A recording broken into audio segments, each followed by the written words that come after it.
ఇప్పుడు ఏదైతే అంటే సుప్రీంకోర్టు న్యాయమూర్తుల మధ్య నెలకొన్న వివాదం అది ఏ విధంగా ముగింపు వస్తుందండి మీ అభిప్రాయం? అంటే వాట్ ఐ మీన్ ఈజ్ అంటే మీ కాంగ్రెస్ పార్టీ స్టాండ్ ఏంటి? అంటే ఆల్రెడీ రాహుల్ గాంధీ గారు కొంత వ్యాఖ్యలు చేశారు. అది అంటే ఇది న్యాయ వ్యవస్థకు వదిలేయటం బెటర్ అంటారా, లేకపోతే పబ్లిక్లో దాన్ని చర్చించి దాన్ని కూడా రాజకీయ రంగు పొలవటం కరెక్ట్ అంటారా? అంటే రాజకీయ రంగు పులిమిన సందర్భం అయితే లేదు. కాకపోతే ఒక విషయం మాత్రం క్లియర్గా చెప్పగలిగేది ఏంటంటే జ్యుడిషియరీ అనేది ఒక స్వతంత్ర ప్రతిపత్తి కలిగినటువంటి వ్యవస్థ. స్వతంత్ర ప్రతిపత్తి కలిగినటువంటి వ్యవస్థగానే ఎటువంటి రాజకీయాలకి ఇన్ఫ్లుయెన్స్లు పడకుండా కొనసాగాల్సినటువంటి అవసరం ఉన్నది. అట్ ది సేమ్ టైం ఆయన చీఫ్ జస్టిస్ కానివ్వండి, ఇంకెవరన్నా కానివ్వండి, హూ ఎవర్ ఈ మే బీ, రాజ్యాంగానికి బద్ధుడై మాత్రమే పనిచేయాలి. ఆ సందర్భంలో ఒక దురదృష్టకరమైనటువంటి రోజుగానే మొన్న రోజుని భావిస్తున్నాను. అదే సందర్భంలో ఒక చారిత్రాత్మకమైనటువంటి దినంగా కూడా మనం భావించాల్సినటువంటి అవసరం ఉంది. ఒక చీఫ్ జస్టిస్ ఆఫ్ ఇండియాకి అత్యున్నతమైనటువంటి హోదా కలిగినటువంటి వ్యక్తి చేస్తున్నటువంటి తప్పులు రేపు సమాజం మీద ఏ విధమైనటువంటి ప్రభావం చూపబోతున్నాయి, న్యాయ వ్యవస్థ ఏ విధంగా గాడి తప్పే ప్రమాదం ఉంది, ప్రజాస్వామ్యం ఏ విధంగా ప్రమాదంలో పడే పరిస్థితి ఉన్నదన్నది వివరించడానికి ఎన్నో తర్జన భర్జనలు చేసి 4 సీనియర్ సుప్రీంకోర్టు న్యాయమూర్తులు ప్రజల ముందుకి, మీడియా ముందుకు రావటం జరిగింది. అందులో ఒక న్యాయమూర్తి మన తెలుగు రాష్ట్రాలకు చెందినవాడైనందుకు నేనైతే గర్విస్తున్నాను.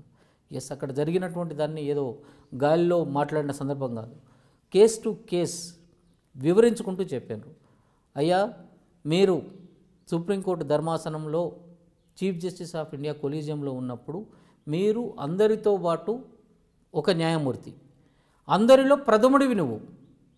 మా కన్సర్న్ లేకుండా నీ ఇష్టారాజ్యంగా వ్యవహరించడం సరి అయింది కాదు.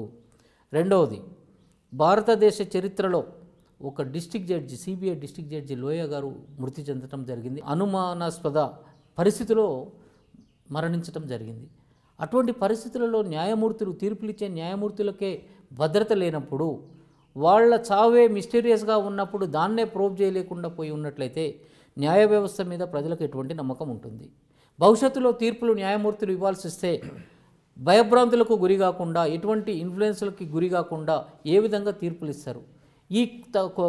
ఈ ప్రశ్న తలెత్తినప్పుడు కనీసం ఒకవేళ అది నిజంగా మర్డర్ అయినట్లయితే ఆ దోషుల్ని శిక్షించకపోతే రేపు భవిష్యత్తులో ప్రమాదం ఉంటుంది అన్నటువంటి ఉద్దేశంతో కొంతమంది వ్యక్తులు కేసు ఫైల్ చేయడం జరిగింది. దాన్ని ఏదైతే ధర్మాసనానికి ఇస్తున్నారో, అంటే రొటీన్గా ఏ ఇంపార్టెంట్ కేసు వచ్చినా కానీ ఆ అరుణ్ మిశ్రా గారి కోర్టుకే పోతుంది.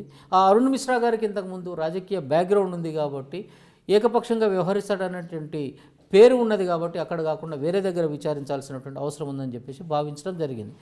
జరిగినప్పుడు ఎంత చెప్పినా కానీ అంటే ఒక కాన్స్టిట్యూషనల్ బెంచ్ ఒక బెంచ్ని ఒకదాన్ని ఏర్పాటు చేస్తుంటే ఎవరైతే గళం విప్పారో, ఎవరైతే ఇది కాదని చెప్పేసి సూచనలు ఇవ్వడానికి ప్రయత్నం చేస్తున్నారో వాళ్ళని ఆ కేసు నుంచి తప్పేయటం జరుగుతుంది. మరి అటువంటి పరిస్థితుల్లో అనుమానాలకి తావు ఇవ్వటం తప్పేం లేదే.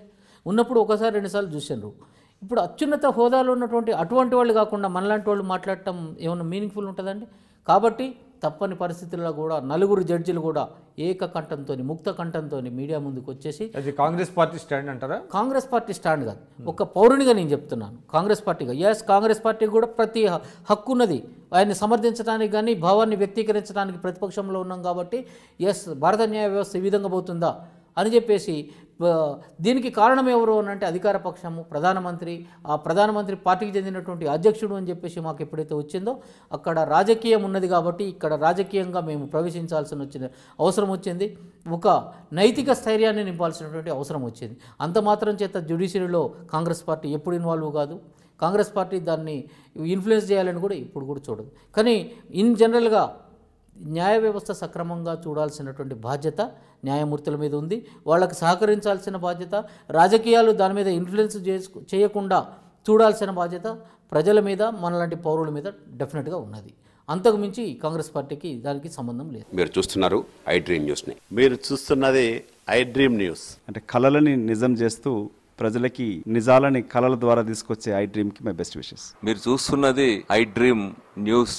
మీరు చూస్తున్నారు I dream channel. For more videos please subscribe I dream. మరిన్ని వీడియోల కోసం iDreamని సబ్స్క్రైబ్ చేయండి. Please subscribe iDream. And I am very much satisfied with the way interview went on. Kindly subscribe to iDream. For more videos, subscribe to iDream. And loads of fun entertainment and content. Do watch iDream.